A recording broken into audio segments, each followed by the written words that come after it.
Yo, rolling into Wednesday like we mean it today. Look, there's a lot going on with the EV tax credits. We got a new laws. We're going to talk about Walmart shopping and a new luxury brand GM board member. The people really want to know. That's a bigger mouthful than I thought. I'm impressed. I'm just impressed at how smoothly that seemed to flow off your tongue. Look, It's always good to things that we never thought would happen. Things we never thought would happen. Talking about Walmart two times in 1 week. I know it. I know it. It's valid though. Well done. Well done, Walmart. It's and GM and GM coming in. Let's go. Hey, okay. The newsmakers are making news. That's all we can say. Like, we don't pick the news. We don't make the news. We just report it. We report it. We just hang out with it. Actually, I think we just kind of give it a little side hug and bring it on in. So side hug. Because, like, if it was a full embrace, it just wouldn't work out. It moves too fast. Casual, like, I haven't seen you in a couple years, side hug at the family reunion with all the news. It's like I'm acknowledging some level of affiliation, but keeping my distance. That's pretty much what we do. Side hugging the news for 240 episodes. Website subtitles: side hugging the news. Dude, that is the best explanation of what we actually do. We side hug the news. Sometimes strokes of brilliance happen on Wednesday. That's it. I think we're done. I think we can just end the show and just get off and go home and be like, I think we accomplished what we needed to accomplish today. But we can't do that. We have a lot of work to do. Hey, the ASOTU Auto Collabs, the podcast sessions are awesome. They're going so well, and people are really diving in to these longer form conversations we're having with some really amazing people that just happen to become more amazing the more we get to know about them.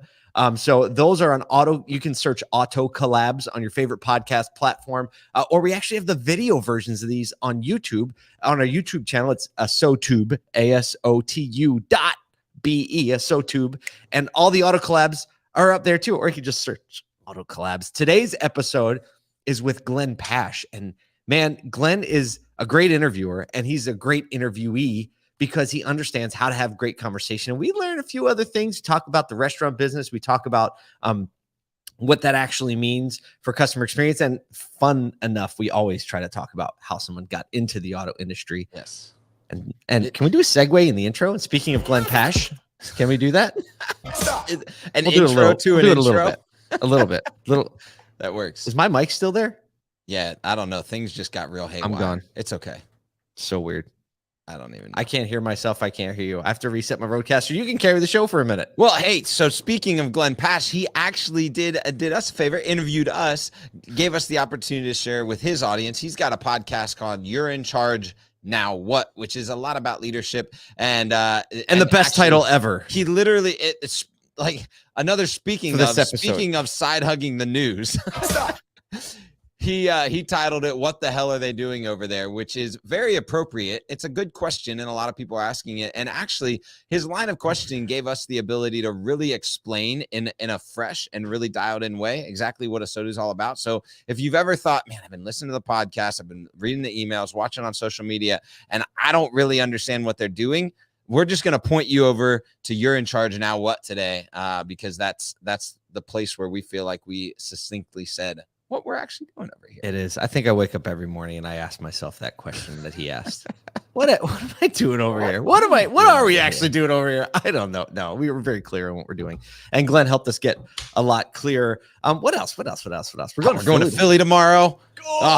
Which is so much fun because we get to hang out with the crew at the hotel and the crew we got the audio people and the video people and the signage people and the signage people coming all to the event space to check that out. And then we got Michael Cirillo flying in from Tejas, and we're going to have a whole bunch of fun, record some podcasts. We actually have a new ASOTU team member also flying in from Tejas. We'll introduce you to her maybe tomorrow, maybe the next day. So man, it's like a whole new gear we're about to shift into at ASOTU world. Let's go. Hey, people are also, if you didn't get your ASOTUCon tickets, ASOTUCon.com. Dealers are signing up. And yesterday we had our first big group of people from dealership employees, rank and file, sign up for the Monday night party, which got us all excited at the end of the day. Yeah. So if super exciting. Where can people sign up for that? So you can go to the ASOTUCon website, find the agenda, or if you search "Party with the Industry" on Eventbrite, it actually comes right up. Yes. We'll try and get that maybe a little bit more central on the website. That way, people can find it real quick, get some of their team members to it.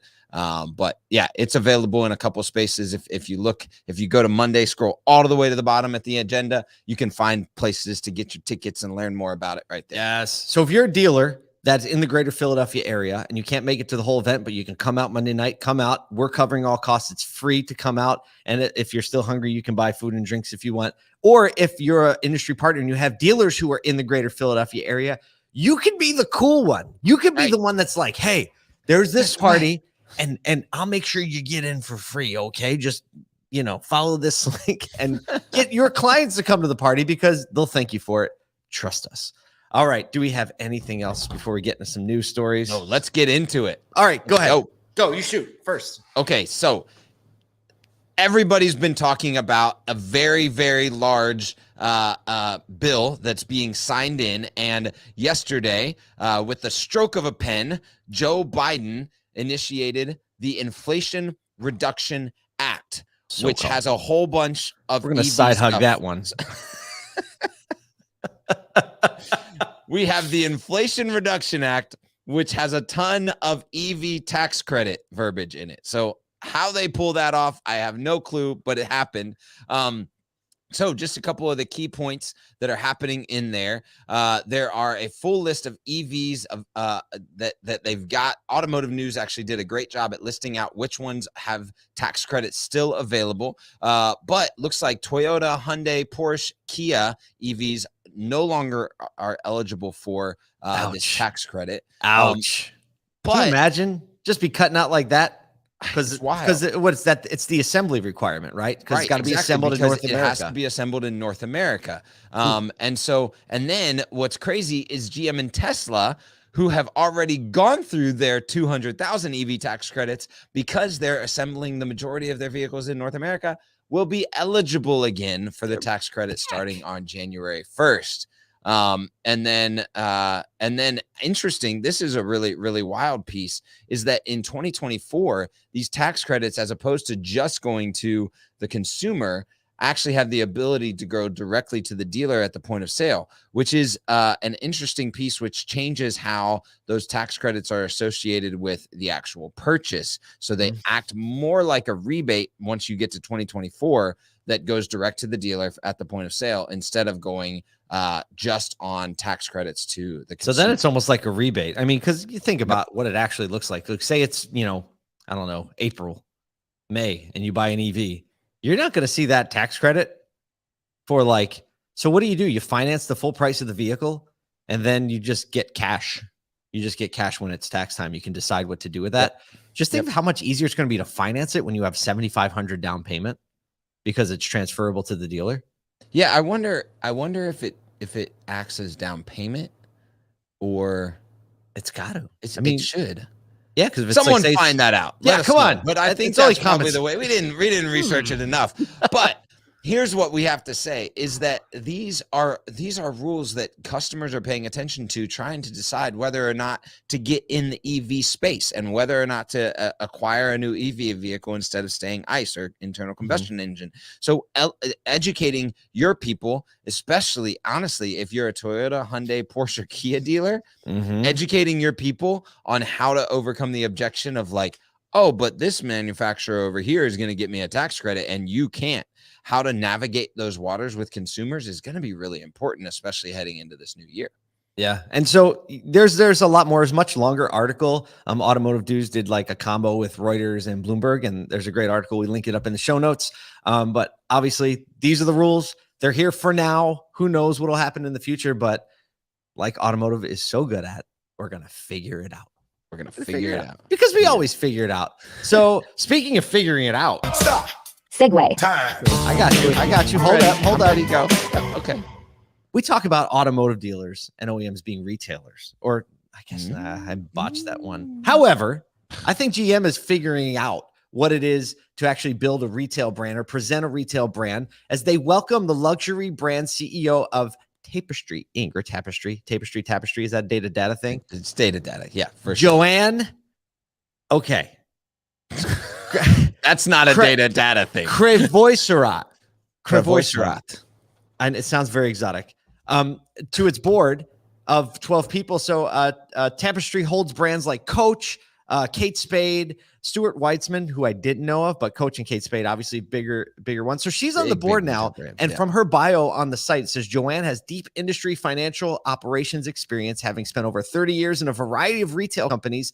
She's held a variety of leadership positions in multi-brand global companies with a focus on helping organizations successfully transform. And her company that she's the CEO of, Tapestry, the mission is bringing together different people and ideas under one roof, giving them a place to grow, to stretch what's possible for brands, consumers, industry, and society. So we got some luxury brand influence going on inside GM right now, which I think is a really cool thing. Which is really cool. However, I'm interested to see how that, what the connect. Obviously, it's one of 12 people on a board, and there's going to be some fresh and new energy there. I struggle with this just a little bit, because with Mary Barra, her comment was, as we accelerate our transformation, we have an incredible opportunity to drive loyalty for our iconic brands and attract new customers, which is exactly what Joan has done at Tapestry. Now, when you think about an iconic brand and realigning that brand enough to attract new customers, like the EV piece is definitely an opportunity to find new market share.